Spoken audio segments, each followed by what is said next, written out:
दयानिधी संत तेनेचे बंधे चालू जाता न पडे गुंता गुढे काही मोडोनी नानामध्ये देते सिद्धांते समरसू तेनेचे बंधे चालू जाता न पडे गुंता गुढे काही निळा म्हणे ऐशे संत कृपावंत सुख सिंधू तेनेचे बंधे चालू जाता न पडे गुंता गुढे काही महायोग पीठे तटे भीमरथाम वरम पुंडरी गाय धातु मुनिंद्रेहि समागत्य तिष्ठन्तमानंद कन्नम परब्रह्मलिंगम भजे पांडुरंगम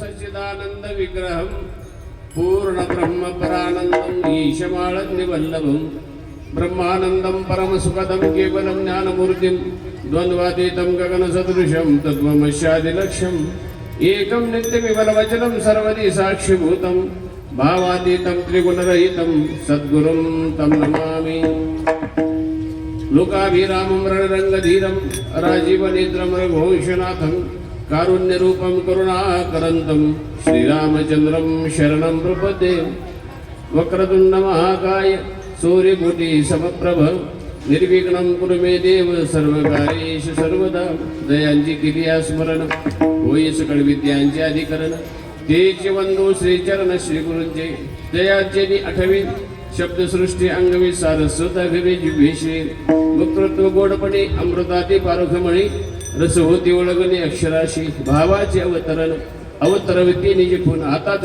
संपूर्ण वेद श्री गुरुंचे पाय जय हृदय घेसो निठाय जरी एवढे भाग्य होई वनमेशे शेते नमस्कारो ने आता मार्ग दावणी गेली आधी दयानिधी संत तेनेचे बंधे चालू जाता न पडे गुंता कुठे काही प्रस्तुत प्राप्त प्रसंगी कीर्तन रूपी सेविकरता निवडलेला अभंग महाराष्ट्रातील थोर संत जगतवंद्य जगद्गुरु श्री तुकाराम महाराजांचे अनन्य शिष्य निळोबा महाराज पिंपळनेरकर यांचा हा 4 चरणाचा अभंग असून परमार्थपतीक साधकाला भगवत प्राप्तीचा उपाय प्रतिपादन करणारा उत्कृष्ट असा अभंग आहे. चिंतनीय अशा स्वरूपाचा अभंग आहे. यथावतीय अवकाश या अभंगाला आपल्याला ही भगवत सेवा भगवत चिंतन संपन्न करायचे. समस्त ग्रामस्थ मंडळी कुंभेफळ तरुण मंडळ कुंभेफळ आणि आपण सर्व भाविक सिद्धिविनायक आपल्या गावाचं दैवत भगवान सिद्धिविनायक त्यांच्या परमपावन सानिध्यामध्ये प्रतिवर्षाप्रमाणे ही परमार्थ साधना संपन्न करत आहात. या परमार्थ साधनेमध्ये आजची सेवा माझ्याकडे आलेली आहे. आमचे परमप्रेमास्पद एक आदर्श शिक्षक आदर्श अध्यापक माननीय श्री जीवन गुरुजी थोरात गुरुजींनी या सेवेच्या संबंधाने मला त्या ठिकाणी सूचना दिली आणि यथामथीयत अवकाश सेवेचा त्या ठिकाणी योगाला सर्व त्या ठिकाणी डाळकरी वृंद उत्तम असे गुणवान वर्ग आपल्या गावचे नवोदित धर्माचार्य कार्यक्रमाचे मार्गदर्शक हरिभक्तपरायण विष्णू महाराज थोरात यांचे गुरुबंधू आणि इतरही सर्वच त्या ठिकाणी मंडळी उत्कृष्ट मृदंगाचार्य हरिभक्तपरायण गायकवाड महाराज योगेश महाराज सूर्यवंश योगेश महाराज सूर्यवंश आमचे पांडुरंग महाराज भोसले आहेत जे दादा आहेत. आपल्या गावची सर्व भजनी मंडळ आहे. देवदास गुरुजी आहेत. आपल्या गावातील सर्व त्या ठिकाणी संगीतज्ञ सर्व मंडळींची उपस्थिती आहे. सर्वांच्या सानिध्यात आपल्या आमचे हरिभक्तपरायण झेंडे महाराज नवोदित गायनाचार्य ज्ञानेश्वर महाराज झेंडे आपण सर्व त्या ठिकाणी मंडळी आहात. आपल्या संकल्पित वेळेत आपल्याला सेवा संपन्न करायची आहे. पहिल्यांदा मी आपल्या सर्वांचे धन्यवाद मानतो. मी बरोबर 8 ते 10 मी एकच 8 घातली होती. 8 ची 8 होती बरं का. 8 वाजता सुरू करा आणि त्याप्रमाणे गुरुजींनी सर्व तयारी केली. मलाच 15 मिनिट यायला उशीर झाला. आणि म्हणून बरोबर 8:15 आपला कार्यक्रम सुरू होत आहे. आणि गुरुजींनी आता सांगितलं आमचं महाराजांचं बोलणं झालं म्हणजे पुढच्या वर्षी जमलं तर 8लाच आणि त्याच्यापेक्षा 7लाच करा. 7 ते 9 फार चांगलं आहे. 7 ते 9 करायचं, 9 ते 10 अन्नदान वगैरे वगैरे पुढच्या प्रक्रिया चालूच राहतात. सर्वांच्या दृष्टीने हे सोयीचं होतं. म्हणून यथावकाश आपण अगदी वेळेमध्ये सेवा संपन्न करूया. जगद्गुरु श्री तुकाराम महाराजांचे जे शिष्य आहेत त्यापैकी निळोबा महाराज हे अत्यंत महत्त्वाचे शिष्य आहेत. महाराजानंतर महाराष्ट्राच्या वारकरी संप्रदायाचे अध्वर्यू संतश्रेष्ठ निळोबा महाराज होते. आणि हा जगद्गुरु श्री तुकाराम महाराजांचा परमार्थिक वारसा समर्थपणे म्हणजे महाराष्ट्राला ज्यांनी दिला ते समर्थ शिष्य त्या ठिकाणी निळोबा महाराज होते. अतिशय अनन्य होते तुकाराम महाराजांची गुरुनिष्ठा त्यांच्या रूपाने त्या ठिकाणी आपल्याला पाहायला भेटते. महाराष्ट्रामध्ये संत पंचकांनी एक मूल्य महाराष्ट्राला दिलेले परमार्थिक मूल्य. त्याच्यामध्ये निळोबा महाराज म्हणजे मूर्तिमंत गुरुनिष्ठा आहे. आणि संत श्रेष्ठ नामदेव महाराज यांनी वारकरी संप्रदायामध्ये कीर्तनाची पहिली कंबर बांधली. आता कंबर बांधलेले एवढे वाढले की बसणारे कमी पडायला लागले. परंतु पहिली कंबर त्यांनी कीर्तनाची बांधली वाळवंटामध्ये. संत श्रेष्ठ परमात्मा पंढरीनाथाचे प्रेम भंडारी संत श्रेष्ठ नामदेव महाराज. नामदेव महाराज म्हणजे मूर्तिमंत प्रेम. परमात्म्याच्या संबंधाने प्रेम कसं असावं हे आपल्या चरित्राने ज्याने महाराज आपल्याला दाखवलं असे संत श्रेष्ठ नामदेव महाराज आहे. नामदेव महाराज म्हणजे मूर्तिमंत प्रेम आहे. ज्ञानेश्वर महाराज मूर्तिमंत ज्ञान आहे. ऐकेगा ज्ञान चक्रवर्ती उद्धव ज्ञानाचीच मूर्ती. ज्ञानेश्वर महाराज मूर्तिमंत ज्ञान आहे. कैवल्याचा पुतळा प्रगटला पुतळा चैतन्याचा जिव्हाळा ज्ञानोबा माझा. ज्ञानेश्वर महाराज म्हणजे मूर्तिमंत ज्ञान आहे. आणि त्यांच्यानंतर 1533 ते 1599 ज्ञानेश्वर महाराजांचा 13व्या शतकातला काळ आहे. ज्या काळामध्ये महाराष्ट्रामध्ये हिंदूंचं राज्य भरभराटीला आलेलं होतं आणि न्यायी राजा राज्य करत होता की ज्या राजाचं नाव ज्ञानेश्वर महाराजांनी ज्ञानेश्वरमध्ये उद्धृत करावं असा तो चारित्र्य संपन्न आणि प्रजाहित दक्ष राजा म्हणजे त्याची विशेषता होती. त्याचं वर्णन ज्ञानोबराने 18व्या अध्यायात केलं. यदवंश विलासू सकळ कळा निवासू न्याया ते पोषितक्षितेशू श्रीरामचंद्र न्यायी राजा होता. हे 13वं शतक होतं. आणि त्याच्यानंतर 1533 ते 1599 यांचा 66 वर्षाचा जीवनपट आहे. असे संत श्रेष्ठ शांती ब्रह्मनाथ महाराज. नाथ महाराज म्हणजे मूर्तिमंत शांती की ज्यांना कधी क्रोधाने स्पर्श केला नाही. त्यांच्यानंतर 9 वर्षांनी महाराष्ट्रात आले ते तुकाराम महाराज 1608 मध्ये इसवी सन 1608 मध्ये. कारण शिके आणि इसवी सन मध्ये बदल आहे. म्हणजे इसवी सन मध्ये शिकेमध्ये जर 78 मिळवले तर इसवी सन येतं निघतं. आणि इसवी सन मधून जर 78 वर्ष मायनस केले मुले केले तर शिके निघतं. तर इसवी सनाच्या दृष्टीने जर विचार केला तर 1608 मध्ये इसवी सन 1608 मध्ये तुकाराम महाराज जन्म झाला. तुकाराम महाराज म्हणजे मूर्तिमंत वैराग्य होतं. मूर्तिमंत त्या ठिकाणी वैराग्याचे मूर्तिमंत पुतळे आपण त्यांना म्हणतो. महाराज म्हणजे वैराग्य. आणि महाराजानंतर ज्यांचा आज सेवेसाठी अभंग निवडलेला ते निळोबा महाराज ही मूर्तिमंत गुरुनिष्ठा होती. निळोबा महाराजांसाठी निळोबा महाराजांनी तुकाराम महाराजांसाठी अनुष्ठान केलं. 40 दिवस उपवास केला. आणि त्याच्यानंतर देवाला काळजी पडली. देव स्वतः आला. देवाने हाक मारले निळोबा म्हणून.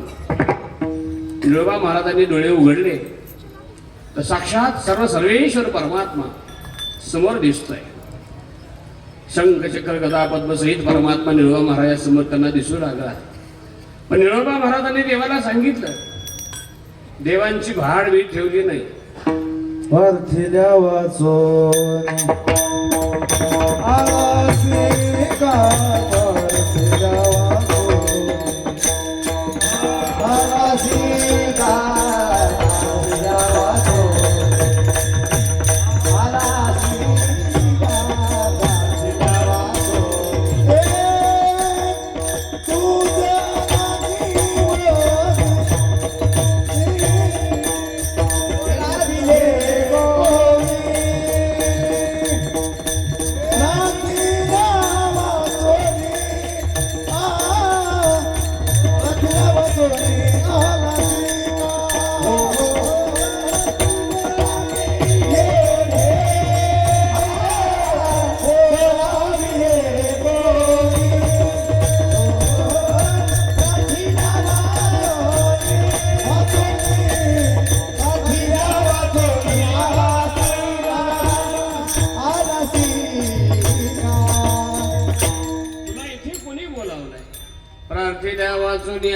आलाशी का? प्रार्थना केल्याशिवाय कशाला आलास? एवढंच नाही तर निळोबा महाराजांनी परमात्म्याला स्पष्ट सांगितलं, निळामण्या मी नवळ कुज देवा करीत ते धावा तुकयाचा करीत ते धावा तुकयाचा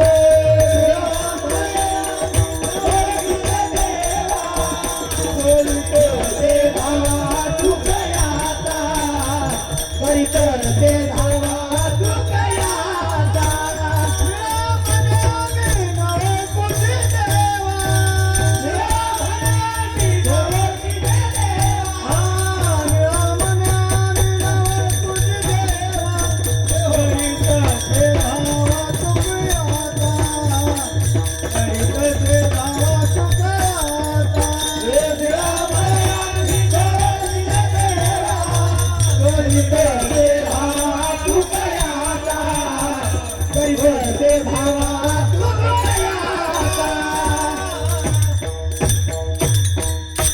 निळा म्हणणे आम्ही न ओळखोची देवा किंवा नोळखोची देवा तुकयाचा धावा करीत असो. आम्ही त्या ठिकाणी ओळखत नाही, आम्ही तुकाराम महाराजांचा धावा करतो. आणि मग देवानी जगद्गुरु श्री तुकाराम महाराजांना पाठवलं आणि निळोबा महाराजांची भेट घालून दिली. असे गुरूंच्या संबंधाने एक अनिष्ठ निळोबा महाराज म्हणून निळोबा महाराज म्हणजे मूर्तिमंत गुरुनिष्ठा असं आपल्याला पाहायला भेटतं. ते निळोबा महाराज आपल्या परमार्थिक वैभवामध्ये असताना एक परमार्थपदिक साधक त्यांना शरण गेला आणि सांगितलं, महाराज मी परमार्थाला लागलोय, अनेक साधनांचं मी अनुष्ठान करतोय, पण कोणतं एकांतिक साधन जीवनामध्ये स्वीकारावं या संबंधाने मात्र अजून मी गोंधळलेला आहे.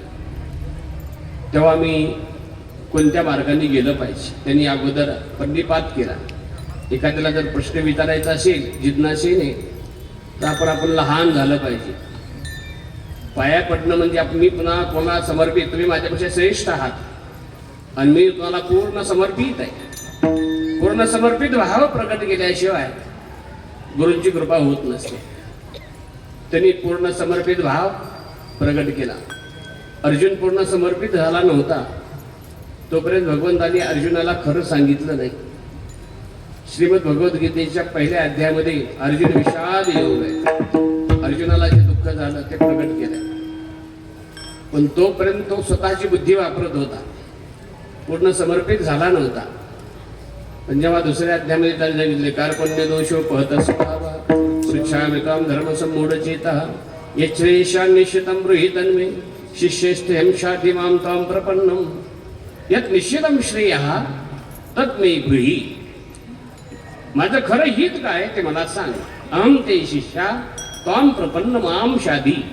मी तुझा शिष्य आहे, मी तुला शरण आलोय आणि मला त्या ठिकाणी उपदेश कर. असं जेव्हा अर्जुन पूर्ण समर्पित झाला त्यावेळेस मग श्रीमद भगवद्गीतेच्या 11व्या अध्यायापासून खऱ्या अर्थाने भगवंताने अर्जुनाला गीता सांगायला सुरुवात केली की असो वचोचत्स्वम प्रज्ञावादंश भाष्यशे गतासो न गतासोंश्च नानो सोचन्ति पंडिताः. आणि मग पूर्ण गीता सांगितली.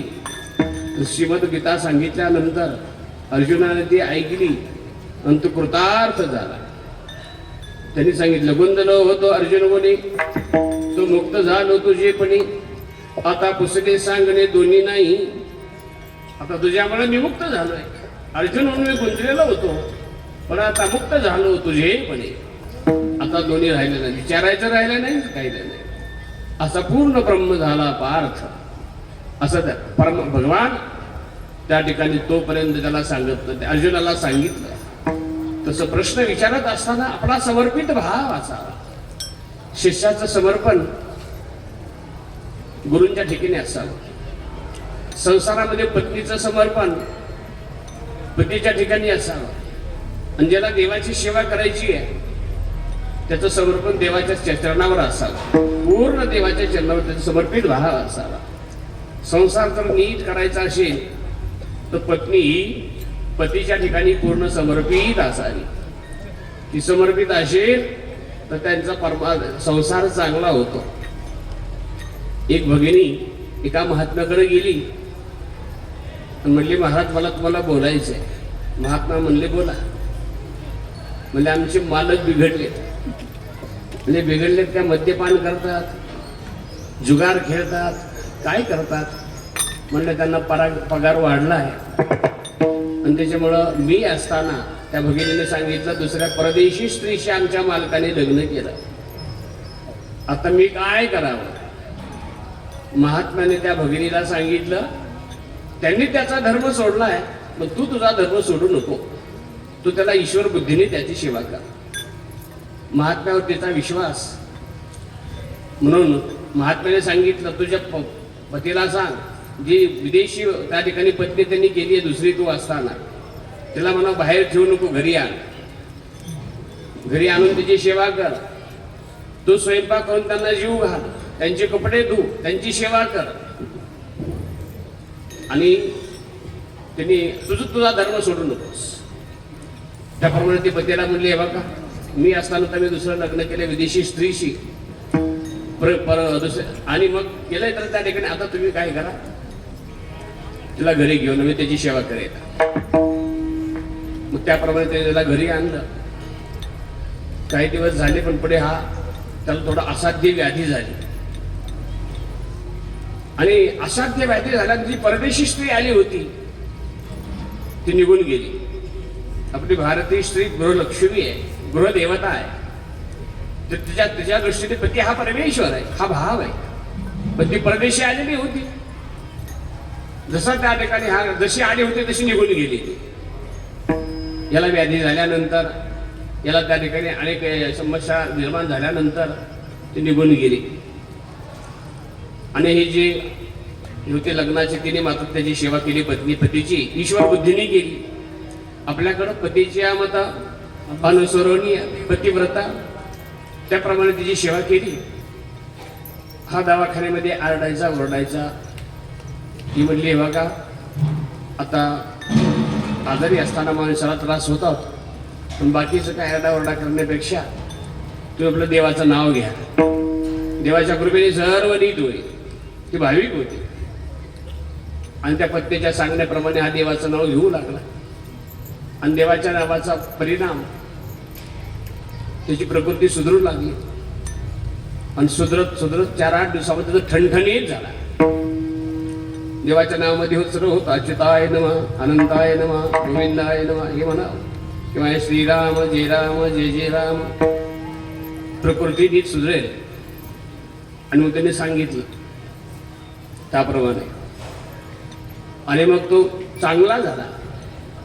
आणि चांगल्या नंतर हे दोघंजण पती पत्नी महात्म्याकडे गेली.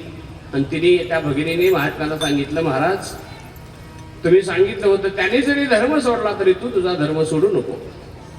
हे तुमचं वचन, मी आज्ञा तुमची पाळली. आणि महात्म्याची आज्ञा पाळल्यामुळं आता माझ्या जीवनामध्ये आनंदाचे दिवस परत आले, चांगले दिवस माझ्या परत आले. तेव्हा समर्पण हे कमी पडू नये. संसारामध्ये पत्नी ही पतीला पूर्ण समर्पित असावी. तसं परमार्थामध्ये शिष्य हा गुरुला पूर्ण समर्पित असावा. भक्ताने देवाच्या ठिकाणी आपलं समर्पित भाव नेहमी असावा भक्ताचा, असा त्या ठिकाणी आहे. तसा तो समर्पित भावाने तो शिष्य निळोबा महाराजांना त्या ठिकाणी समर्पित झाला.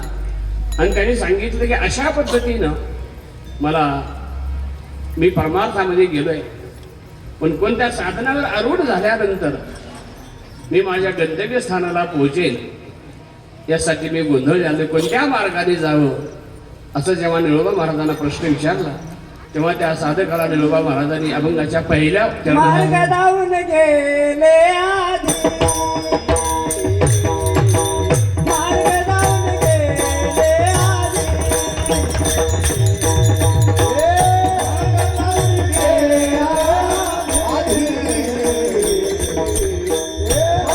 धावून गेले आधी,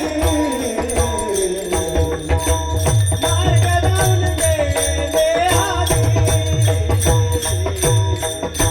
मार्ग धावून गेले आधी.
ते संत ते दयेचा साठा असणारे जे संत आहेत ते मार्ग जाऊन गेलेले त्या मार्गाने जा.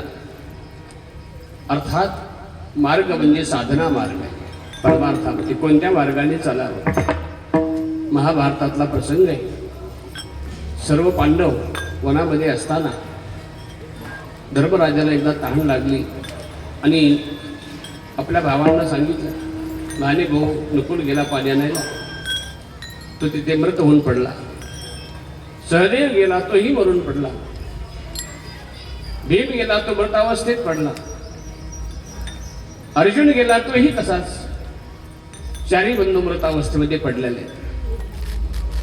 पण धर्मराज स्वतः येऊन पाहिलं तर चारू बंधू मृत अवस्थेत आहे. पण ते हल्ले नाही.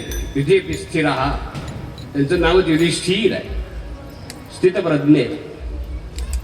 स्थितप्रज्ञ हा सुखदुःखामध्ये, प्रतिकूलतेमध्ये, बिकट अवस्थेमध्ये तो हालत नाही. कसं हालत नाही? दक्षिणोत्तर मारू होता, मेरू जैसा पंडू सुद्धा तैसा सुखदुःख प्राप्ता मध्यस्थो जो. दक्षिणेकडून वारा सुटो की उत्तरेकडून सुटो, मेरू पर्वत मध्ये उभा असतो. तसं त्यांनी धर्मराजाने पाहिलं. त्यांच्या लक्षात आले तर काहीतरी गुही आहे, गूढ आहे. तिथं बकरूपी यक्ष होता. त्याने सांगितलं, धर्मा तुझ्या भावाची ही स्थिती झाली, तुझी सुद्धा होईल. धर्मराजाने सांगितलं, आपण कोण आहे? माझे पण आपल्याला काय अपेक्षित आहे? मी आपल्याला शरण आहे. माझ्या भावाच्या उत्थानाचा काय मार्ग आहे का? यक्षाने सांगितलं, निश्चितच आहे. अनेक प्रश्न आहेत. माझ्या एखाद्या प्रश्नाचं जर उत्तर देशील तर मी तुझ्या भावाला उठवेल. धर्मराजाने सांगितलं, मी प्रयत्न करेल. मग यक्षाने प्रश्न विचारला आणि यक्षाचा प्रश्न असल्यामुळं तो अवघड आहे. म्हणून आपल्याकडे अवघड प्रश्नाला यक्ष प्रश्न म्हणतात. हा यक्ष प्रश्न आहे का नाही? सध्या मुलांनी मोबाईल पाहू नये किंवा मुलांच्या हातामध्ये मोबाईल देऊ नये. हे सर्व कुटुंबामधला यक्ष समस्या आहे, यक्ष प्रश्न आहे त्या ठिकाणी. हा आपण पाहिलं तर मुलाच्या हातामध्ये मोबाईल देऊ नये. पालकांनी लक्षात ठेवा. त्यांनी खाल्लेलं अन्न पचणार नाही, अभ्यास होणार नाही, मानसिक विकृती निर्माण होईल, आरोग्य नीट राहणार नाही. त्यासाठी मोबाईल मुलाकडे देऊ नये. शहाण्याने माणसाने मात्र 24 तास त्याच्यात डोकं घालून बसावं. असं आहे का? कुणीच पाहू नये जास्त. असं आहे मोबाईल किंवा टी व्ही वगैरे वगैरे. अर्थात न सुटणारा प्रश्न यक्ष प्रश्न. यक्षाने प्रश्न विचारला की ज्या प्रश्नाचं उत्तर ऐकून सर्व पांडव उठणार होते. यक्षाने प्रश्न विचारला, गोपंथा हा. धर्मराजाला प्रश्न विचारला, कोणता मार्ग आहे? धर्मराजाच्या लक्षात आलं की हा व्यवहाराचा मार्ग नसून, प्राकृत मार्ग नसून हा साधनेचा मार्ग विचारला. गोपंथा. आणि असं म्हटल्याबरोबर महाभारतामध्ये धर्मराजाने यक्षाला तात्काळ उत्तर दिलं. श्रुतिर्भिन्ना स्मृतिर्भिन्ना नैकोमन्यस्य मतप्रमाणम धर्मस्य तत्वम नियतं गुहायाम महाजनो येन गतः पंथाः. हे उत्तर देऊन टाकलं. श्रुती अनेक आहेत. अपौरुषेय वेदवाङ्मय, त्याला श्रुती वाङ्मय म्हणतात. ज्ञानेश्वर महाराजांचे त्याच्या संबंधाने अवधानी असे उद्गार आहेत. अहितापासून गाढती हित देऊने वाढवेती नाही श्रुती परवती माऊली जगा निरपेक्ष हा श्रुती. श्रुती वाङ्मय अनेक आहे. स्मृती वाङ्मय, त्या ठिकाणी मनुष्यबळ जे आहे त्या स्मृती आहेत. श्रीमद भगवद्गीता स्मृती आहे. अनेक आहे. नैकोमन्य श्रीमत प्रमाणम. निर्वेदपणे एखाद्या मुनीवर विश्वास ठेवा असं कोणी नाही. श्रीमत प्रमाणम. धर्माचं तत्व अत्यंत गुह्य आहे. धर्मस्य तत्वम नियतं गुहायाम. धर्माचं तत्व अशा वेळेस काय करावं? धर्मराजाने सांगितले, महाजनो येन गतः पंथाः. मोठी मार्गाच्या माणसाने मार्गाने गेली त्या मार्गाने जावं. यक्षाने प्रश्नाचं उत्तर ऐकलं. वा शब्बास, धर्मा योग्य उत्तर दिलंस. तुझं उत्तर ऐकून आता मी प्रसन्न झालोय. पण तुझे चार बंधे इथे मृत अवस्थेत पडलेले आहेत. त्याच्यापैकी एकाला मी उठवू शकतो. सांग कुणाला उठवायचं? नकुल, सहदेव, भीम, अर्जुन 4 जणांपैकी एकाला उठवतो. कोणाला उठवायचं सांग. धर्मराजाने सांगितलं नकुलाला उठवा. नकुलाला उठवा. सांगितलं का? म्हणले माझ्या आईचा मी एक जिवंत आहे, तसं माझी सावत्र आई आहे, तिचा सुद्धा एक जिवंत राहावा. म्हणून माझ्या सख्या भावापेक्षा मी सावत्र भावाला सांगितलं उठवा म्हणून. म्हणजे सावत्राच्या आईच्या विषयी हे प्रेम आणि सावत्र भावाविषयी ही त्या ठिकाणी अस्मिता, प्रेम कसं अंतःकरणामध्ये धारण करावं हे धर्मराजांनी आपल्याला दाखवलेलं आहे. यक्षाने विचारलं का? धर्मराज म्हणले माझ्या आईचा मी. कारण धर्मराज, भीम आणि अर्जुन कुंतीचे आहेत, आणि नकुल आणि सहदेव माद्रीचे आहेत. माद्री लवकर वारली आणि त्याच्यानंतर कुंती माता ही उदात्त होती, अंधकरणाची, विशाल अंधकरणाची माता होती. ते सौतीचे आहेत, सावत्र आहेत. तसं पाहिलं नाही. कुंतीने सर्वांनाही मातृ प्रेम लावलं, सर्वांनाच. नकुल आणि सहदेवाला सुद्धा तेच मातृप्रेम कुंती मातेने लावलं. म्हणजे कुंती माता ही आदर्श माता होती, कुंती माता. तसं धर्मराजाने सांगितलं आमच्या देहापैकी मी एक आहे, तसं माझे सावत्र 2 आहेत, नकुल, सहदेव. ती माद्री आहे, तिचाही एक जिवंत राहावा म्हणून मी सांगितलं. धर्मराजाचा तो उदात्त आणि व्यापक विचार पाहिल्यानंतर तो एक अतिशय प्रसन्न झाला आणि सांगितलं धर्मा, खरोखरच तू धर्म आहेस. जसा नावाप्रमाणे तू तुझ्या ठिकाणी धर्म नांदतोय की सावत्र भावाविषयी तुझ्या अंधकरणात एवढं पराकुटीचं प्रेम आहे. आणि तुझ्या या व्यापक विचारामुळं, उदात्त विचाराला पूर्ण प्रसन्न झालोय. आता तुझ्या 4ही भावांना मी उठवतो. आणि मग त्या यक्षाने 4ही भावांना सावध केलं आणि उठवलं. अर्थात तिथे धर्मराजाने यक्षाला दिलेलं जे उत्तर आहे, कोणत्या मार्गाने जावं, महाजन येन गताः सपंतः, मोठी माणसं ज्या मार्गाने गेले त्या मार्गाने जावं. तेच महाराज सांगतात, मार्ग दावणे गेले आधी दयानिधी संत ते. संत हे मोठे आहेत, मोठ्यातले मोठे आहेत, त्यांच्यापेक्षा कुणी मोठं नाही. म्हणून त्या मार्गाने जावं. मार्ग दावणे गेले आधी त्यांच्या मार्गाने जावं. आणि त्यांचा एक विशेष आहे की भूतमात्राच्या संबंधाने त्यांच्या अंतःकरणामध्ये दया ही ओतप्रोत भरलेली आहे. म्हणून दयाने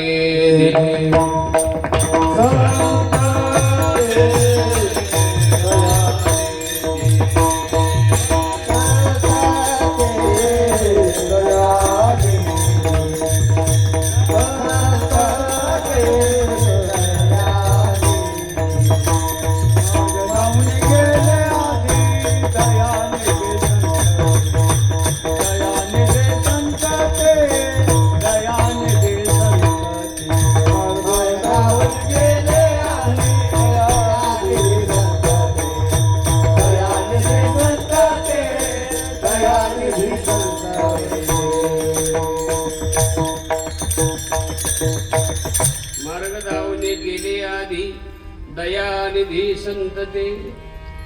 दयारूपी साठा आहे. निधी म्हणजे साठा आहे, ठेवाय. हा खरा ठेवाय, इतर ठेवे खरे नाही. दया ही दैवी संपत्ती आहे.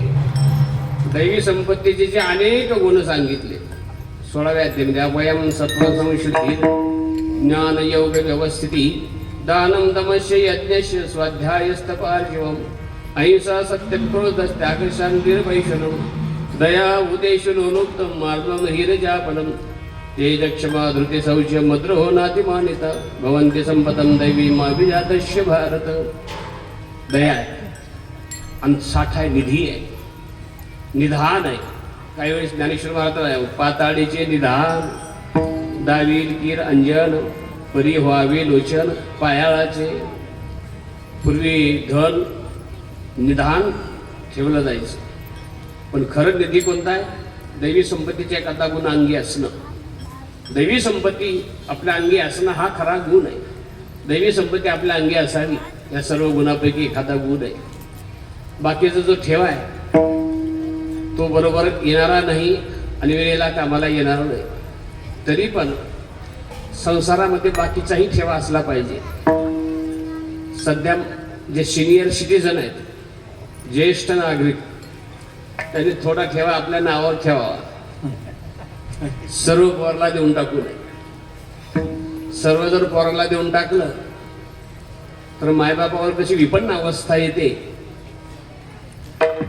हे दाखवणारा एक चित्रपट आहे, ते तुम्ही पहा.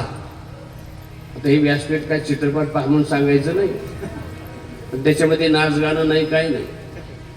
त्याच्यामध्ये जी सध्याची जी ज्वलंत समस्या आहे वृद्धांच्या निर्माण झालेल्या आहेत, पोरांना जर मायबापाने सर्व देऊन टाकलं तर मायबापावर कशी वेळ येते ते तिथे शिकवलं त्या चित्रपटात. त्याचं नाव मी तुम्हाला सांगतो. सांगायची गरज आहे का? कारण अशा चित्रपटाचे नाव सांगावे लागतात. बाकी दुसऱ्या चित्रपटाचे नाव पाठ, अगदी आबाळ वृद्धांना पाठ. तो चित्रपट आहे सॉरी हा तुम्हाला लक्षात आलं, तो नाही आहे. अर्थात नटसम्राट. कोणता आहे? नटसम्राट. त्याच्यामध्ये हे उद्बोधन मायबापांना सर्व देऊन टाकलं तर मायबापावर कशी विपन्न अवस्था येते ते दाखवलेलं आहे. म्हणून डोळे झाकताना थोडंफार असलं पाहिजे. पुढे डोळे झाकल्यावर कोणाचं होणार आहे? पोरांचंच होणार आहे. म्हणून थोडं त्या ठिकाणी मायबापाने आपल्यापाशी ठेवलं पाहिजे. नंतर एक म्हातारी होती, 4 लेकरं, पण म्हातारीच्या जेवणाची पंचायत. म्हातारी खराब झाली अतिशय. एके दिवशी शेजारी म्हणली, का हो आजी तुम्ही फार खराब झालात, तुम्हाला काही खायला प्यायला नाही का? ते म्हणले 4 लेक आहेत, 4 सुना आहेत, मला कोणी विचारत नाही जेवलात का म्हणून. मग ते म्हणले तुम्ही काही जवळ ठेवलं नाही का? जवळ काही थोडं किडूक मिडूक. म्हातारी म्हणले सर्व देऊन टाक पोरांना सोनांना. एक 10 ग्राम आहे माझ्या गळ्यात आहे तेवढं, बाकी काय नाही, बाकी सर्व देऊन टाकलं. शेजारीने हुशार होते, ते म्हणले आता एक करा तुम्ही, सोनारकडे जा, ते 10 ग्राम सोनं त्याचा एक शिक्का करून आणा छोटा 10 ग्रामचा, आणि एवढा डब्बा घेऊन या केजूनच, त्याला वरून छिद्र पाडा, आणि 10 ग्राम सोनं सुनाच्या नाही तर लेकाच्या समोर रोज सकाळी ती संजय का गोळा रोज 1 रुपया टाकतात तशी टपकिन सोडायचं डब्यामध्ये 10 ग्राम सोनं. पण लक्षात ठेवा, कोणतरी पाहिलं पाहिजे, सुनाने तरी पाहावं, लेकाने तरी पाहावं, त्यांच्या समोर टाकायचं टाकताना, आणि तेच संध्याकाळी गुपचूप काढून घ्यायचं, आणि दुसऱ्या दिवशी टाकताना समोर टाकायचं, काढताना गुपचूप काढायचं. हे 7-8 दिवस झालं सुना लेक म्हणू लागले. म्हातारी तर आपल्या पुरुषी निघाली, आता पण मेळ लागू दिला नाही म्हातारीने. एवढं मोठं सोनं आहे, रोज 10 ग्राम सोनं डब्यात पडतंय. म्हातारी का साधी आहे का? त्यांनी लक्षात केलं म्हातारीला मोकळं सोडून भागत नाही. लहानी सून म्हटली, सासूबाई उद्या सकाळी चहा माझ्याकडं, बिना पाण्याचा चहा. लहानी सून म्हटली. 3 नंबरची म्हटली, नाश्ता माझ्याकडं, गावरान तुपाचा शिरा, दाडा नाही, तेल नाही, गावरान तूप शिरा. 2 नंबरची सून म्हटली, दुपारचं जेवण माझ्याकडे आहे, बासमती तांदूळ, अगदी पदार्थ, आणि तड्यावरली थोडी डायरेक्ट ताटात, इकडे तिकडे नंतरची नाही, म्हातारीच्या ताटात. थोरली सून म्हटली, म्हातारा माणूस आहे, 4-5 वाजता संध्याकाळी भूक लागत असते, भूक सहन होत नसते, माझ्याकडे फळं आहेत, किवी आणलेले आहेत, चिकू आणलेले आहेत, डाळिंब आणलेले आहेत, ड्रॅगन फ्रूट आहेत, हे सर्व फ्रूट आहेत. माझ्याकडे फलाहाराला या. 4-5 वाजता फलाहार. म्हातारीने रोज सकाळी बिना दुधाचा चहा, नाश्त्याला गावरान तुपाचा शिरा, दुपारी बासमती तांदळाचा त्या ठिकाणी भात, गरम गरम पोळी, संध्याकाळी फळं. म्हातारीने रामराठा लावला आणि 2 महिन्यामध्ये म्हातारी चमकाय लागली. चांगल्यापैकी त्या ठिकाणी आकार धरला म्हातारीने. आणि मग शेजारी म्हणली, कावाची बाई, 2 महिन्यापूर्वी जरा घसरली होती तब्येत, आता तब्येत चांगली झाली आहे, काय मेळ आहे? ती म्हटली, म्हातारी काय नाही, काय मेळ नाही, फक्त 10 ग्राम सोन्याची जादू आहे, बाकी काही नाही. 10 ग्राम सोन्याची जादू आहे. तसं देताना द्यायचंच आहे, पण विचार करून व्यवहार पातळीवर तो त्या ठिकाणी विचार आहे. अर्थात ह्या गोष्टी कितीही असल्या तरी ऐहिक आहेत, तात्कालिक आहेत, त्या शाश्वत नाहीत. व्यवहारातले उच्चारी ज्याचे त्यापेक्षा असावी तो भाग वेगळा. पण खऱ्यात आणि जो ठेवा आहे, शाश्वत ठेवा आहे, दैवी संपत्ती जीवनामध्ये नांदावी. संत हे दैवी संपत्तीचे त्या ठिकाणी साठे आहेत. दयानिधी संत ते दयेचा साठा त्यांच्याजवळ आहे. विठाला विठाला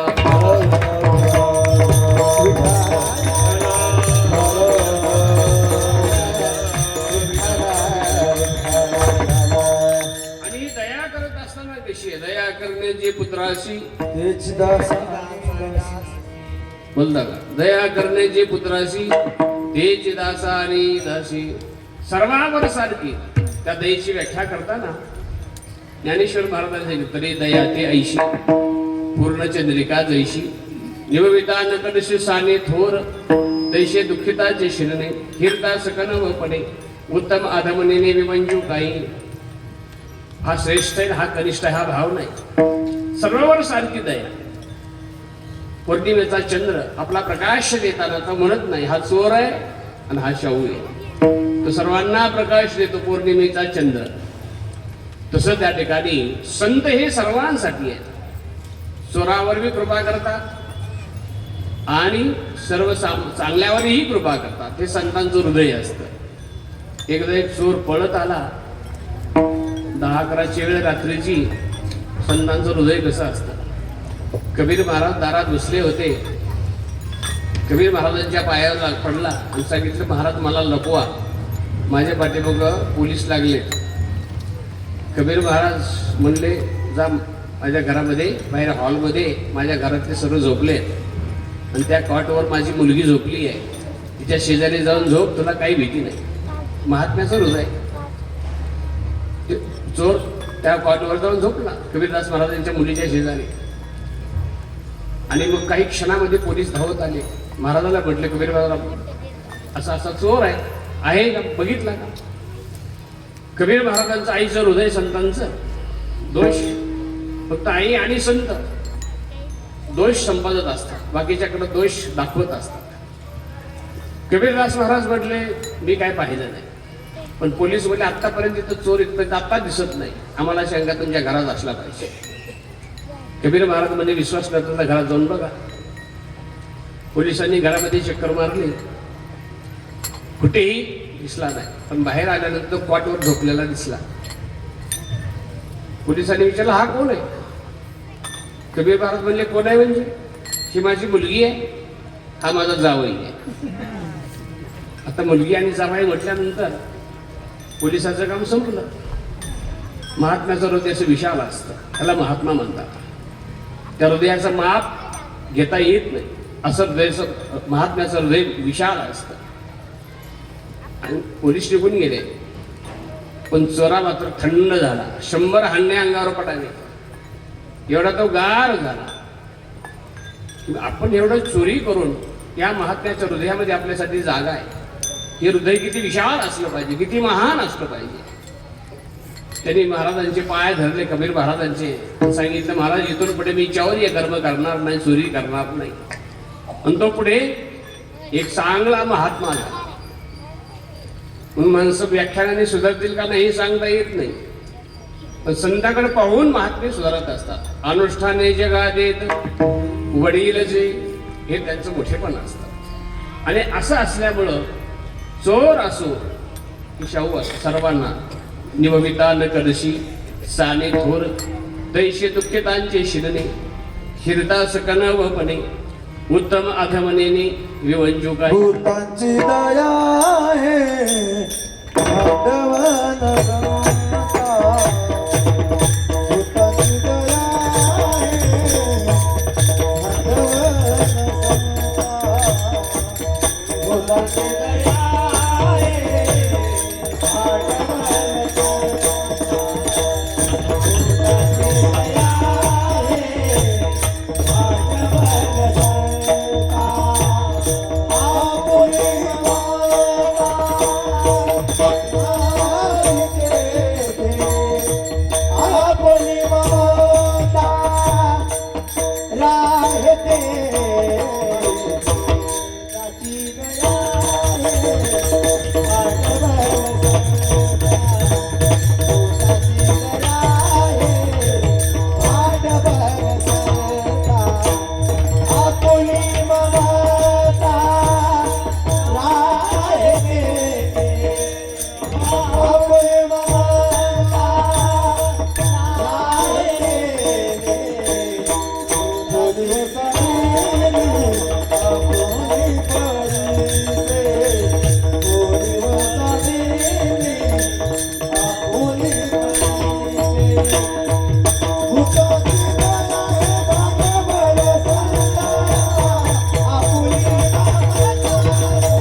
महात्म्याचे हे सर्व लक्षण आहे. म्हणून त्यांचं महत्वाचं लक्षण दयानिधी संसते. म्हणून महाराजांनी म्हटले की मार्ग दावणी गेले आधी दयानिधी संतते. आणि या मार्गाने गेला असता कुठलाही गुंता पडत नाही. देण्याची पाते चालो जाता. देण्याची पाते चालो जाता. देण्याची पाते चालो जाता. देण्याची पाते चालो जाता.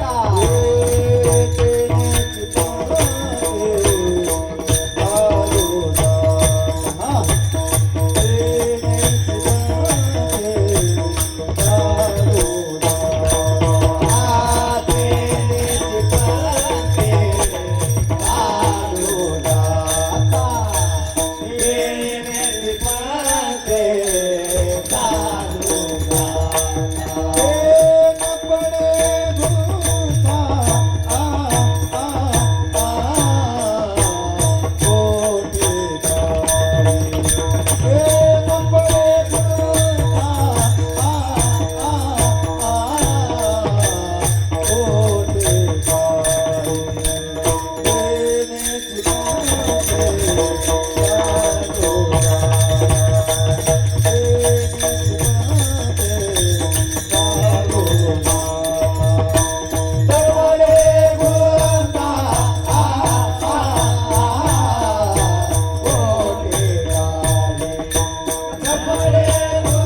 चालू जाता न पटे गुंता कुठे त्या मार्गाने चालला असता, संतांनी सांगितलेल्या मार्गाने चालला असता कुठेही गुंता पडत नाही.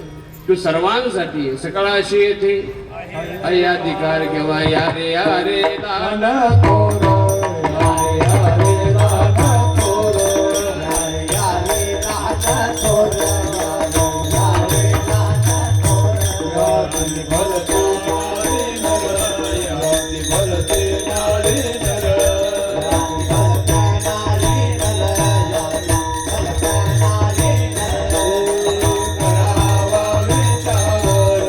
करावा विचार करावा विचार करावा विचार करावा विचार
लगे सकळाशी येथे आहे अय्याधिकार कलियुगी उद्धार हरिजानामे. म्हणून या मार्गाने सर्वांना चालता येतं. म्हणून तेनेची पंथे चालू जाता, पण चाललं पाहिजे. माणसं हलत नाही. तत्परता हा मानवी जीवनातला मोठा गुण आहे. उद्याचं काम आज करावं आणि आजचं काम आत्ता करावं, त्याला तत्पर म्हणतात. स्वकार्याद्य पूर्वीत परान्यजापानिकम नाही प्रतीक्षिते कालः कृतमस्य न वा कृतम. कालः नाही प्रतीक्षिते कृतमस्य न वा कृतम. हे काम केलं का नाही केलं काळ पाहत नाही. उद्याचं काम आज करावं आणि आजचं काम आत्ता करावं, ही तत्परता आहे. म्हणून 9-10 वाजता झोपावं, 5 वाजता उठावं. ह्या 2 गोष्टी जरी पाळल्या तर जीवनामध्ये बरीच प्रगती साधेल. पण 9-10 नंतर जागायचं नाही आणि 5 नंतर झोपायचं नाही, एवढा नियम करायचा. अभ्यास होईल, सर्व योग्य त्या ठिकाणी होईल, त्याला विशेष महत्व आहे. तत्परता हा मानवी जीवनातला गुण आहे. पहाटे उठून काकडा करावा. अलीकडं भजने आणि काकडा यांचा 36चा आकडा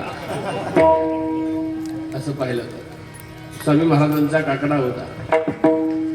आपल्याकडं पहाटे उठल्यानंतर प्रातस्मरण आहे, 12 ज्योतिर्लिंगाचं स्मरण आहे. सौराष्ट्र सोमनाथांच श्रीशैल्य मल्लिकार्जुन उज्जैन्या महाकाल ओंकाल ममलेश्वरम परल्या वैजनाथांचे डाकिन्या भीमशंकरम सेतुबंधे तु रामेशम नागेशम दारुकावली वाराणसी शांत विश्वेशम त्र्यंबकम गौतमी तटे हिमालये तु केदारम कृष्णेशंच शिवालये एतानि ज्योतिर्लिंगानि सायं प्रातः पठेन्नरः सप्तजन्मकृतं पापं स्मरणेन विनश्यति. हे सकाळी उठल्याबरोबर म्हणावं. हे चाललंय बरं का परमार्थामध्ये. तेनेचे पंथे चालू जाता, हे चाललं पाहिजे. झोपला तो संपला. ज्ञानेश्वरी वाचावी. ज्ञानेश्वरी वाचणाराचा अधिकार सांगितलाय जनाबाईने. वाचील जो कोणी जनी त्याशी रांगणी. ज्ञानेश्वरी वाचण्याची महती आहे, भाग्य आहे ज्ञानेश्वरी वाचनाचं. हे त्या ठिकाणी वाचलं पाहिजे. प्रातःकाली सर्व गोष्टी प्रातस्मरणीय आहेत. अश्वत्थामा बलिर्व्यासो हनुमांश विभीषणः कृपा परशुरामस्य सप्तते चिरंजीविनः किंवा पांडवांचं स्मरण आणि त्यांची फलश्रुती सांगितलेला एक श्लोक आहे, प्रातस्मरणीय सो त्या ठिकाणी धर्मविवर्धते युधिष्ठिर कीर्तनेन पापं प्रणश्यते वृकदन कीर्तनेन शत्रुविनश्यते धनंजय कीर्तनेन माद्री सुत कथयतां न भवन्ति रोगाः. हे सकाळी म्हणावं आणि हे कोणाला जमत नसेल त्यांनी आपलं रामकृष्ण हरी रामकृष्ण हरी रामकृष्ण हरी सकाळी उठल्याबरोबर महिला वर्गाने रामकृष्ण हरी म्हणत घर झाडावं, सकाळी रामकृष्ण हरी म्हणत दार झाडावं, रामकृष्ण हरी म्हणत दारात रांगोळी काढावी, रामकृष्ण हरी म्हणत दारातला केर कचरा काढावा, रामकृष्ण हरी म्हणत शेजाऱ्याच्या दारात नेऊन शेजाऱ्याच्या दारात नाही टाकायचं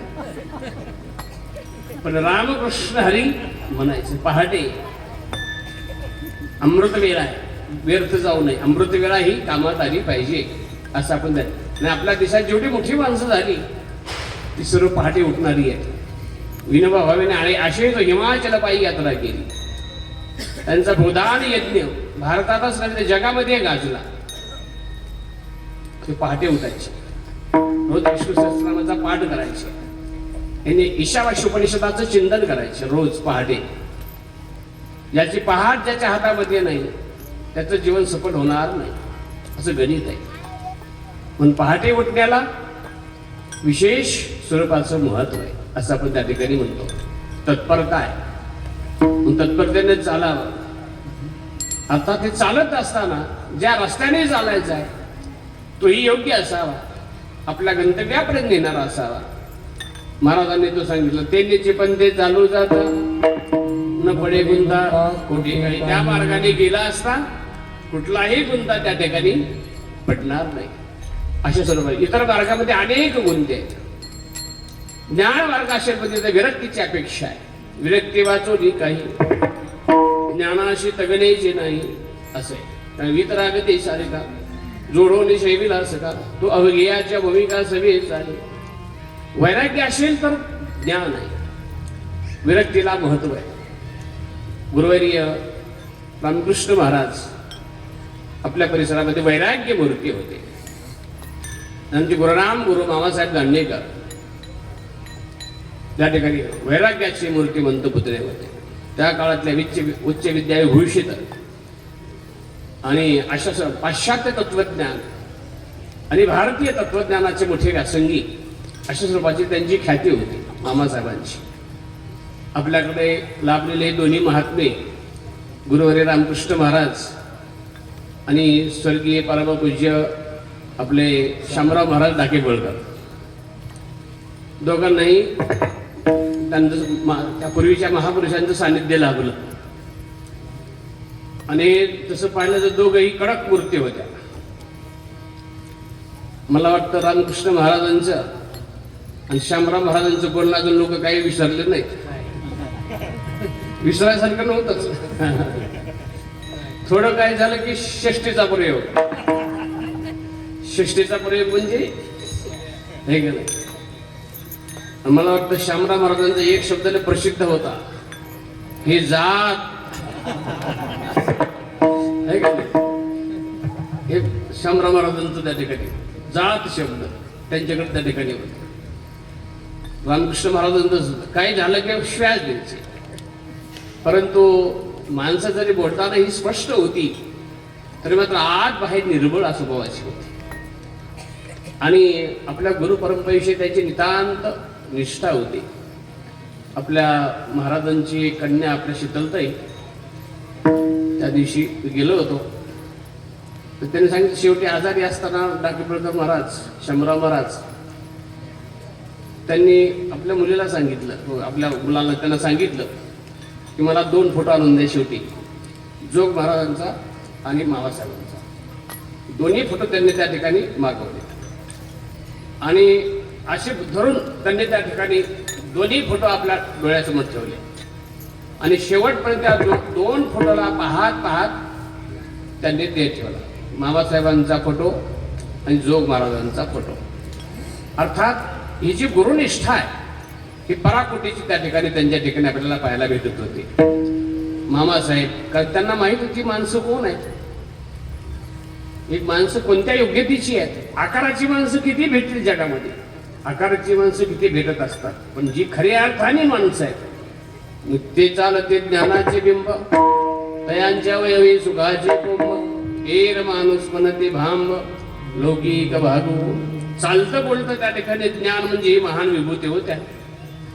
म्हणून शामराव महाराजांनाही त्यांचं सानिध्य लाभलं होतं, रामकृष्ण महाराजांनाही लाभलं होतं.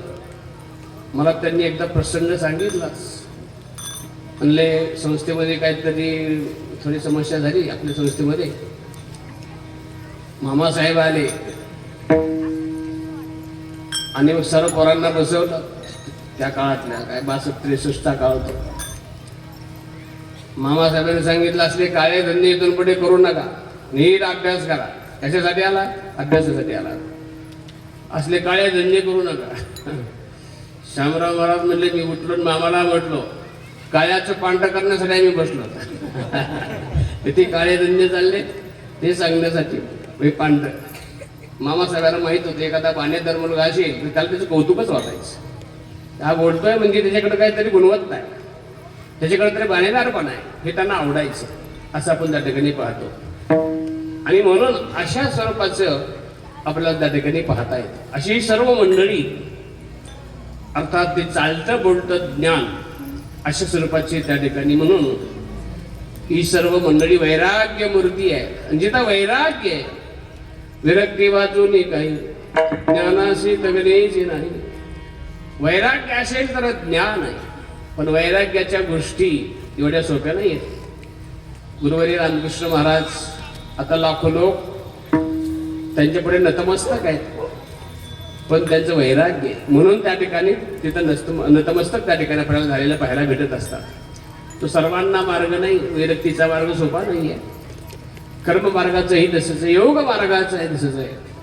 पण सर्वांसाठी जो प्रशस्त मार्ग आहे तो भक्तीचा मार्ग सर्वांना सांगितलेला आहे. म्हणून तेने जे पण ते जाणू जाता न पडे गुंता कुठे गाई. ज्या परमात्मा स्वरूपाच्या ठिकाणी जायचंय तो सगुण आहे का निर्गुण आहे इत्यादी अनेक मत आहेत, अनेक मतभेद आहेत. पण त्या सर्व मतांचा निराश करून योग्य सिद्धांत साधकाच्या हाती महाराज देतात. महाराज अभंगाच्या 3ऱ्या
सिद्धांत सौरसू आत्मस्वरूपाच्या ठिकाणी जे अनेक मत आहेत ते सर्व मोडून योग्य सिद्धांत साधकाच्या हातामध्ये देतात.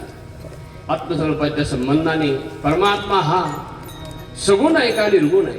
कुणी त्याला सगुण म्हणतंय, कुणी निर्गुण म्हणतंय. तेव्हा परमात्माचं यथार्थ जे स्वरूप आहे जे शास्त्रामध्ये अनेक मतं सांगितलेत त्या सर्वांचा निराश करून योग्य सिद्धांत त्या साधकाच्या हाती देतात. कारण ज्याला जे कळेल त्याप्रमाणे त्याची त्या ठिकाणी प्रतिक्रिया असते. एकदा एक राजा चालला होता, हत्ती बरोबर होता. एका गावातले 2-4 आंधळे एकत्र आले. ते म्हटले आपल्या गावाला राजाची स्वारी येणार आहे रोडला, आणि त्याच्या राजाबरोबर हत्ती म्हणतात. आपण काय आयुष्यात हत्ती बघितला नाही, आपण हत्ती बघायला जाऊ. 2-3 आंधळे हत्ती बघायला गेले रोडवर. राजा थांबला, अंबारीतून उतरला, हत्ती बांधलेला आहे बाजूला विसाव्यावर. आंधळे गेले पाहायला. एक आंधळा हत्तीच्या पायाजवळ गेला, एक शेपटाजवळ गेला आणि एक कानाजवळ गेला. पायाजवळ गेला त्याने पाय पाहिला हाताने चापटून, शेपट्याजवळ गेला हाताने शेपटी पाहिली चाचपून, आणि कानाजवळ गेला त्यांनी हाताने कानावर हात फिरून पाहिला. हत्ती निघून गेला. मग तिघं आंधळी एकत्र बसले आणि मग म्हणले कसं काय पाहिला का हत्ती? पाहिला. जो पायाजवळ गेलता तो म्हणला हत्ती खांबासारखा आहे. जो कानाजवळ गेलता तो म्हणला हत्ती सुपासारखा आहे. जो शेपटाजवळ गेलता तो म्हणला हत्ती सापासारखा आहे. व्यक्तिगत भांडण सुरू झालं. एक म्हणला हत्ती खांबासारखा आहे, दुसरा म्हणला आता तरी घर बोल, देवाने तुला आंधळ गेलं आणि याला काय डोळस आहे. तसंच भांडण सुरू झालं. एकाने म्हणायचं खांबासारखा, एकाने म्हणायचं सुपासारखा, एकाने म्हणायचं त्या ठिकाणी सापासारखा. तेवढ्यामध्ये एक डोळस मनुष्य आला. अरे काय झालं तुमच्यात भांडायला? एक जण म्हटला मी स्वतः पाहिला हत्ती सापासारखा, हा म्हणतो खांबासारखा. दुसरा म्हणला मी पाहिले खांबासारखा, हा म्हणतो सापासारखा. मग त्या डोळस माणसाने पाहिला, अंदाज घेतला यांचं कुठं बिघडायले ते. पण कुठं बिघडायला हे कळण्यासाठी कोण पाहिजे? डोळस पाहिजे. बिघडलेलं त्याला कळतं. स्वर जर थोडा इकडं तिकडे गेला तर कळतो बिघडलेला. पण त्याला कोण पाहिजे? डोळस पाहिजे. डोळसाला त्या ठिकाणी कळतो.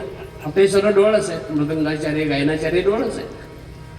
आणि मग त्या ठिकाणी पाहिलं आणि मग त्या माणसाने विचारलं, खांबासारखा म्हणतात तेही खरंय, सुपासारखा म्हणतात तेही खरंय, आणि सापासारखा म्हणतात तेही खरंय. एवढा हत्ती असून याच्यापेक्षा अजून अशा पद्धतीचा वेगवेगळा हत्ती आहे, वेगळा हत्ती आहे, त्याचं सर्व वर्णन करून त्या डोळस माणसांनी या तिन्ही अंधेऱ्याला दाखवलं, सांगितलं. आणि मग त्या तिघांना हत्तीचं यथार्थ ज्ञान झालं. तसं यथार्थ ज्ञान करून घेण्यासाठी कोण पाहिजे? समोर डोळस पाहिजे. संत हे डोळस आहे म्हणून इतरांना सुद्धा ते डोळस बनवत असतात असं आपण त्या ठिकाणी पाहतो. म्हणून अनेकांचे अनेक मतं मोडून योग्य सिद्धांत साधकाच्या हाती संत देतात. मोडून या नानामते देती सिद्धांत सोरसो. आणि असे सोरस सिद्धांत देणारे संत कसे आहेत?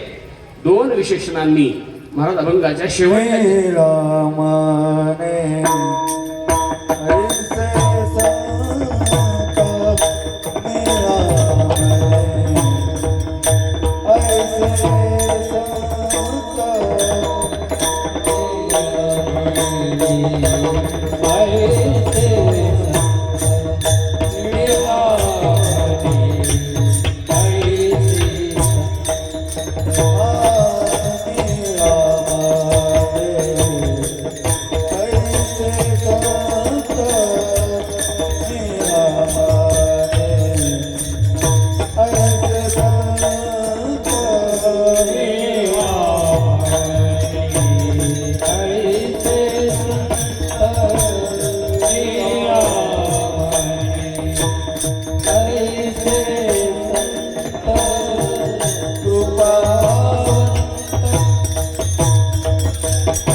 कृपावंत सुख सिंधू तेनेची पंथे चालू जाता न पडे गुंता कुठे काही दोर विशेषणांनी संत श्रेष्ठ निळुवा महाराज संतांची ओळख करून देतात. ते कोणते? कृपावंत, सुखसिंधू. सुखसिंधू म्हणजे सुखाचे सागर आहेत. सिंधू या शब्दाचा अर्थ सागर आहे. संतांच्या ठिकाणी जे सुख आहे ते अमाप सुख आहे. म्हणून वर्णन केले, कुलम पवित्रम जननी कृतार्था वसुंधरा पुण्यवती च तेन अपार सवित सुखसागरेस्मिन् लीनं परे ब्रह्मणी यस्य चेतः. त्या ठिकाणी ज्याचं चित्त परब्रह्म स्वरूपाच्या ठिकाणी लीन झालेलं आहे असे जे आहेत ते त्या ठिकाणी महान असतात. गुरुवर्य रामकृष्ण महाराज अशाच त्या ठिकाणी योग्यतेचे होते. आमचे वैकुंठवासी संपत तात्या थोरात महाराजांचं नितांत तात्यांचं प्रेम होतं. अनेक वर्षांचं त्या ठिकाणी प्रेम होतं. आणि महाराजांनी अनेक मंडळी जोडलेली होती. परिसरामध्ये लाखो लोक त्यांच्यावर प्रेम करणारे होते. मित्रवत आणि बऱ्याच वेळा त्या ठिकाणी सर्वांचं प्रेम होतं. त्या ठिकाणी पितृवत प्रेम होतं महाराजावर सर्वांचं, असं आपण पाहतो. आणि म्हणून अशा पद्धतीनं अशा या महात्मा वसुंधरा पुण्यवती च तेन असे त्यांची मती आहे. जिथे देव आहे, जिथे संत आहे, तो देश पवित्र असतो. तसं कुंभेफळ सिद्धिविनायक भगवान गजाननाच्या वास्तव्याने आपलं परिसर आणि पंचकोशी परवा पावन आहे. गणपती बाप्पाचं त्या ठिकाणी प्रत्येक चतुर्थीचा कार्यक्रम आणि हा प्रतिवार्षिक होणारा उत्सव हे परिसराचं वैभव आहे आपल्याकडं. भगवान गजानन ही विद्येची देवता आहे, मंगलमूर्ती आहे असं म्हणतो.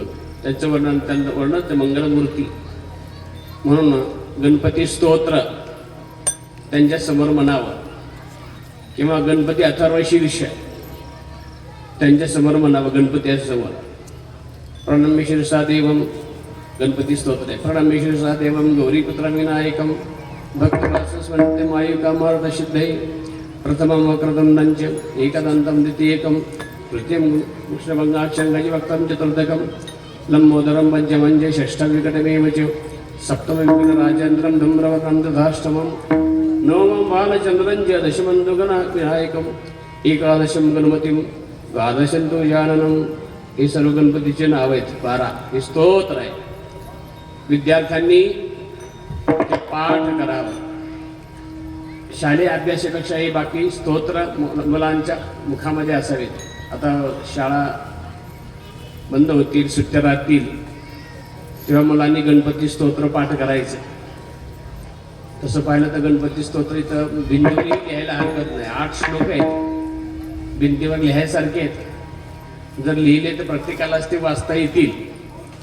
त्याची फार मोठी फलश्रुती आहे गणपती स्तोत्राची. सर्वांनी ते पाठ करावेत. मुलांची पाठांतर क्षमता चांगली असते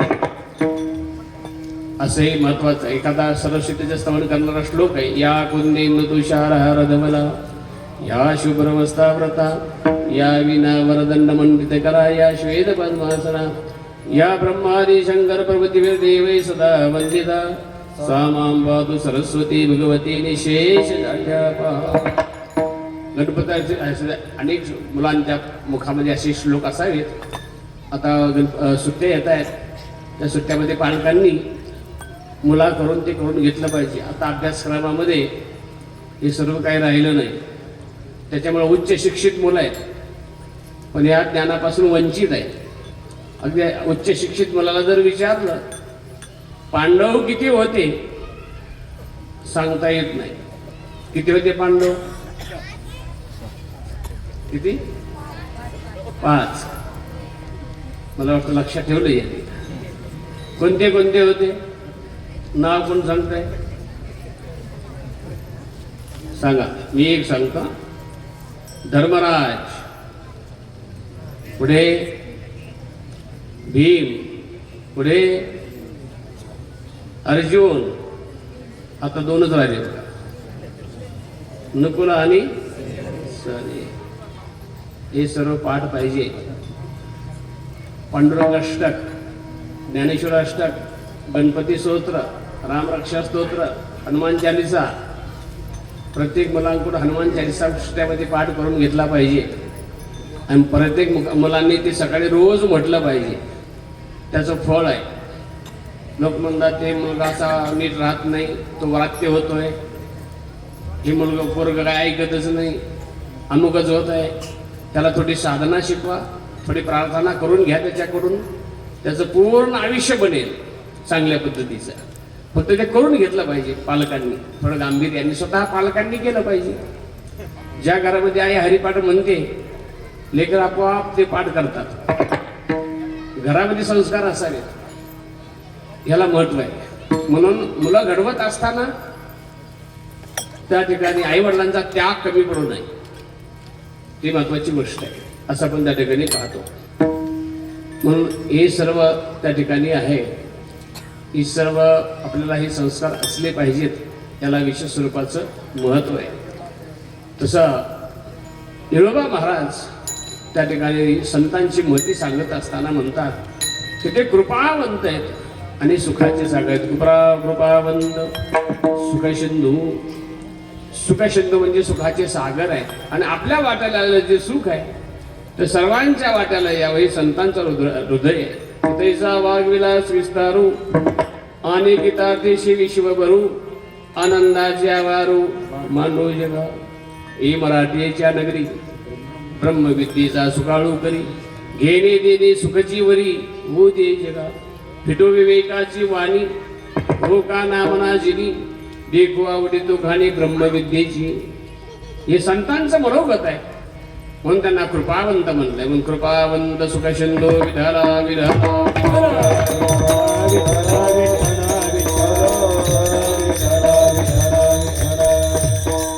आणि असे कृपावंत असणारे आणि सुखाचे सागर असणारे संत आहेत. पण प्रत्येकाच्या वाट्याला हे सुखरूप त्या ठिकाणी सुख यावं, हे संतांचं मनोगत आहे. म्हणून महाराष्ट्राची वारकरी संप्रदायाची प्रस्थानत्रयी गाथा, ज्ञानेश्वरी, भागवत हे वाचले पाहिजेत. त्यांची सेवा नामसप्ताहामध्ये झाली पाहिजे. हीच सेवा आपण करत आहात.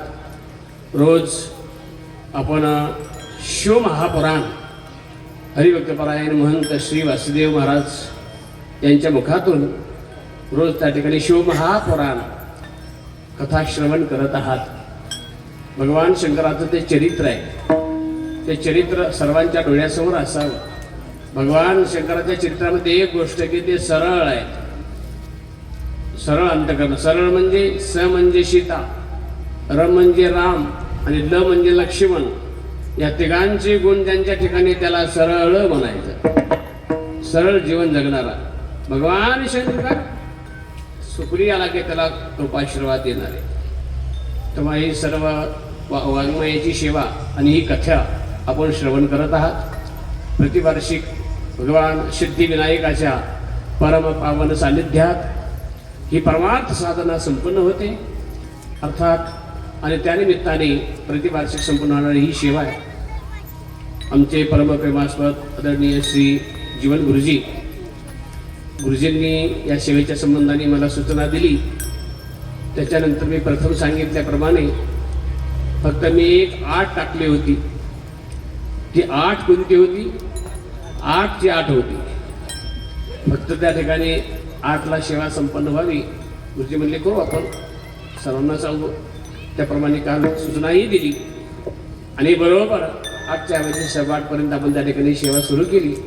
त्याबद्दल आपल्याला सर्वांना धन्यवाद. पुढच्या वर्षी 8ला करा. आणि त्याच्याही पेक्षा जमलं तर 7 ते 9 सेवा, 9च्या नंतर अन्नदान. अशा पद्धतीनं आमच्याकडं तर एवढे हजारो लोक जेवतात सप्ताहामध्ये, तरी पण 7 ते 9च कीर्तन सेवा आणि 9च्या नंतर अन्नदान आपण त्या ठिकाणी करत असतो. तेव्हा अशा पद्धतीनं त्या ठिकाणी आपण हे करावं. आपण सर्व श्रोतृवर्ग, आपल्या गावातील सर्व ज्येष्ठ श्रेष्ठ मंडळी, सर्व आपल्या गावातील भजनी मंडळ, तुमचे हरिभक्त पांडुरंग महाराज भोसले, तुमचे हातगावचे दादा आहेत, आमचे हातगावचे काका महाराज यादव हातगावकर, त्याचप्रमाणे झेंडे महाराज उत्कृष्ट त्या ठिकाणी मृदंगा, त्या ठिकाणी गायनाचार्य, नवोदित धर्माचार्य हरिभक्त प्रायमांचे गुरुबंध विष्णू महाराज, परत आपल्या दोन्हीचे भूमिपुत्र आणि मृदंगाचार्य दोन्ही थोरातच ना, हो. गणेश महाराज आहेत. इतरही सर्व त्या ठिकाणी मंडळी आहेत. मृदंगाचार्य सूर्यवंशी महाराज उत्कृष्ट असं त्या ठिकाणी मृदंगाचार्य आहेत. आणि आमचे देवदास गुरुजी अनेक विद्यार्थी घडवण्याचं कार्य करतात, संगीतामध्ये ते तज्ज्ञ आहेत. आणि देवदास गुरुजी जशाला तसे दिसतात, बदल नाही, नो चेंज. गुरुजींनी त्या ठिकाणी अनेक ठिकाणी विद्यार्थी घडवलेले आहेत. गुरुजींच्या त्या ठिकाणी उपस्थिती आपण सर्व आहात. सर्वांच्या सान्निध्यात झालेली सेवा भगवतचरणी उत्कृष्ट मृदंगाचार्य, उत्कृष्ट पेटी साथ, उत्कृष्ट त्या ठिकाणी आपण सर्वांची संगती, सर्वांच्या सान्निध्यात झालेली सेवा भगवतचरणी समर्पित करून सेवेला पुढे विराम देत असताना निवडते पुरते अधिकते सरते करून घ्यावी तुमते विनिमितशी पायाच्या प्रसादे काही बोधिड विरोधी मज क्षमा करणे संती हे झालेली सेवा भगवान सिद्धिविनायकाच्या चरणी समर्पित करून सेवेला पूर्ण विराम द्यायचा. ज्ञानेश्वर माऊली,